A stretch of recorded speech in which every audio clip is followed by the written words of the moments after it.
మంత్రి నారా లోకేష్ యువగళం పాదయాత్ర రాష్ట్ర చరిత్రలో ఒక సంచలనమని అర్బన్ ఎమ్మెల్యే దగ్గుపాటి ప్రసాద్ అన్నారు. మంత్రి నారా లోకేష్ జన్మదిన వేడుకల్ని ఎమ్మెల్యే దగ్గుపాటి ఆధ్వర్యంలో ఘనంగా నిర్వహించారు. ముందుగా పార్టీ కార్యాలయంలో కార్యకర్తలు నాయకుల సమక్షంలో కేక్ కట్ చేసి సంబరాలు చేసుకున్నారు. అనంతరం టీఎన్జీయూసీ ఆధ్వర్యంలో 300 ఆటోలతో భారీ ర్యాలీ నిర్వహించారు. కేఎస్ఆర్ కళాశాల వద్ద ఈ ఆటో ర్యాలీని ఎమ్మెల్యేలు దగ్గుపాటి, ఎంఎస్ రాజు జెండా ఊపి ప్రారంభించారు. ఎమ్మెల్యే దగ్గుపాటి, ఎంఎస్ రాజు స్వయంగా ఆటో నడిపి కార్యకర్తలను ఉత్సాహపరిచారు. కేఎస్ఆర్ కళాశాల నుంచి ఎన్టీఆర్ విగ్రహం వరకు ర్యాలీ సాగింది. అనంతరం అక్కడ భారీ స్థాయిలో తయారు చేసిన కేక్ ను కట్ చేసి కార్యకర్తలకు తినిపించారు. ఆ తర్వాత ప్రభుత్వ ఆసుపత్రుల రోగులకు బ్రెడ్లు, పండ్లు అందజేశారు. ఆ తర్వాత ఆసుపత్రి వద్ద పెద్ద ఎత్తున అన్నదాన కార్యక్రమాన్ని నిర్వహించారు. ఈ సందర్భంగా ఎమ్మెల్యే దగ్గుపాటి మాట్లాడుతూ మంత్రి నారా లోకేష్ పాదయాత్ర ఎన్నో సమస్యలకు పరిష్కారం చూపిందన్నారు. రాష్ట్ర పురోగభివృద్ధికి ఆయన పాదయాత్ర ఎంతో దోహదపడిందన్నారు. సీఎం చంద్రబాబు కలలు కన్నా విధంగా ప్రతి ఇంట్లో ఒక పారిశ్రామికవేత్త రావాలని ఐటీ మంత్రి నారా లోకేష్ ఆధ్వర్యంలో పెద్ద ఎత్తున పరిశ్రమలు వస్తున్నాయన్నారు. ప్రతి ఇంట ఒక పారిశ్రామికవేత్త తీసుకురావడమే లక్ష్యంగా ముందుకు వెళ్తున్నారని మంత్రి నారా లోకేష్ ఆధ్వర్యంలో పనిచేస్తామన్నారు.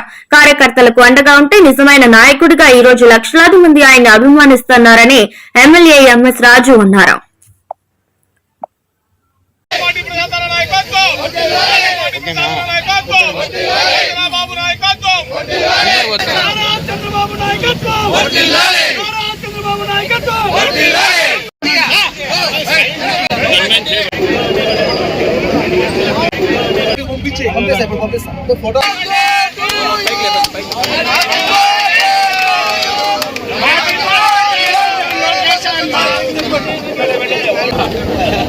అనంతపురంలో మా టీఎన్టీయూసీ ఆధ్వర్యంలో భారీ ఆటో ర్యాలీ పెట్టడం జరిగింది. అలాగే ఈ ఆటో ర్యాలీ అయిపోయిన తర్వాత కొన్ని చోట్ల చీరల పంపిణీ అయితే అలాగే హాస్పిటల్స్ లో ఫ్రూట్స్, తర్వాత అన్నదాన కార్యక్రమాలు ఇవన్నీ చేపట్టడం జరిగింది. ముఖ్యంగా రాజు అని చెప్పినట్ల యువగలం అనేది ఒక సంచలనం.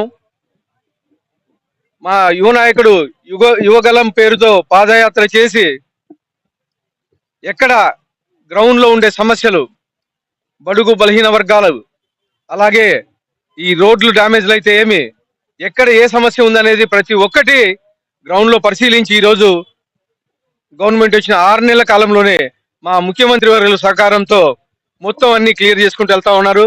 అలాగే మాకి నారా చంద్రబాబు నాయుడు గారు ముఖ్యమంత్రి అయితే ఎక్కడ ఏమి అవకాశం ఉన్నా కానీ మీరు ఇండస్ట్రీస్ తీసుకొని రండి, ఇండస్ట్రీస్ పరంగా డెవలప్ చేయండి. గతంలో మనం సాఫ్ట్వేర్ ఇంజనీర్లు తయారు చేశాము. ఈసారి మనం ప్రతి ఇంటికి ఒక పారిశ్రామికవేత్తలు తయారు చేయాలని చెప్పేసి ఈ మధ్య కాలంలోనే 6 పారిశ్రామిక విధానాలు రూపొందించడం జరిగింది.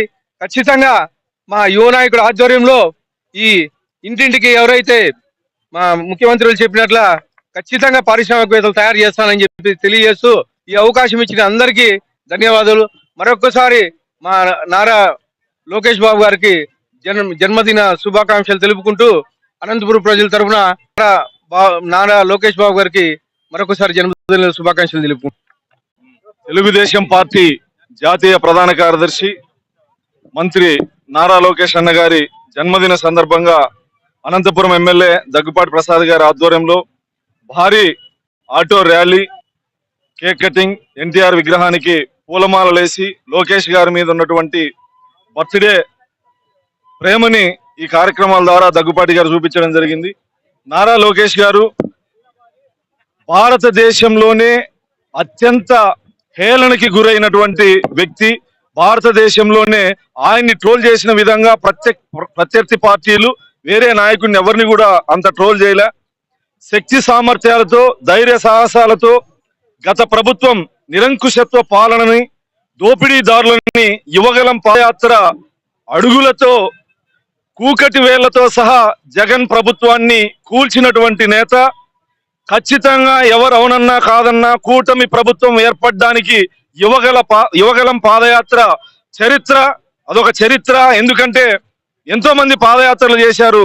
ప్రభుత్వం అడుగడుగున ఆటంకాలు సృష్టిస్తూ, అడుగడుగున పోలీసులతో ఇబ్బందులు గురి చేస్తూ, వైఎస్ఆర్ కాంగ్రెస్ పార్టీ నాయకులు, పోలీసులు రౌడీల్లా వ్యవహరించి అడుగడుగున పాదయాత్రని అడ్డుకోవడానికి ప్రయత్నం చేస్తే ఎక్కడా కూడా అధైర్యపడకుండా, ఎక్కడా కూడా వెనకడుగు వేయకుండా, ఏ లక్ష్యంతో అయితే పాదయాత్రలో తొలి అడుగు కుప్పంలో పడిందో, విజయనగరం జిల్లాలో చివరి అడుగు పడేంత వరకు పాదయాత్రని అనేక అడ్డంకులు సృష్టించిన పాదయాత్రని దిగ్విజయం చేసి ఈ రాష్ట్రంలో ఉన్నటువంటి అన్ని వర్గాల, కులాల, మతాల యొక్క కష్టాల్ని, కన్నీళ్ళని ప్రత్యక్షంగా చూసినటువంటి నేత, సంపూర్ణ నాయకుడిగా పాదయాత్ర ముగిసేసరికి సంపూర్ణ నాయకుడిగా పరిపూర్ణం చెందినటువంటి నేత ఈ రోజు అనేక సంక్షేమ కార్యక్రమాలు కూటమి ప్రభుత్వం ప్రవేశపెడతా ఉందంటే వాటిలో లోకేష్ గారి పాత్ర ఖచ్చితంగా ఉంది. ఎందుకంటే పాదయాత్రలో అన్ని వర్గాల యొక్క కష్టాలు చూసి ఆ కన్నీరు దుడిసే ప్రక్రియలో లోకేష్ గారు